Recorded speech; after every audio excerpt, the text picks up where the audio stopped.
Hello friends, आज हम day और नाइट की एक्टिविटी करेंगे। डे में आसमान ब्लू होता है और नाइट में आसमान ब्लैक होता है। इसलिए हमें चाहिए थोड़ी पेपर कटिंग्स, सन, मून, क्लाउड और चाल। अब हम इनको इसमें पेस्ट करेंगे। ये टाइम में होता है सन, लाइट टाइम में, नाइट टाइम में होता है मून। अब हम दिन में बादल लगाएंगे।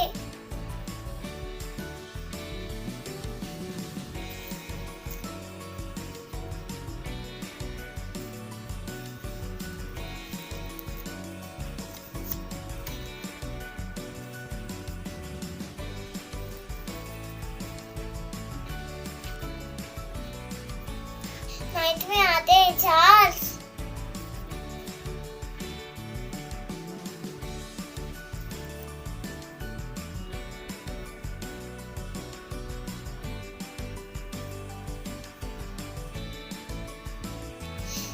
मेरे साथ और भी एक्टिविटी देखने के लिए मेरे चैनल को सब्सक्राइब करें।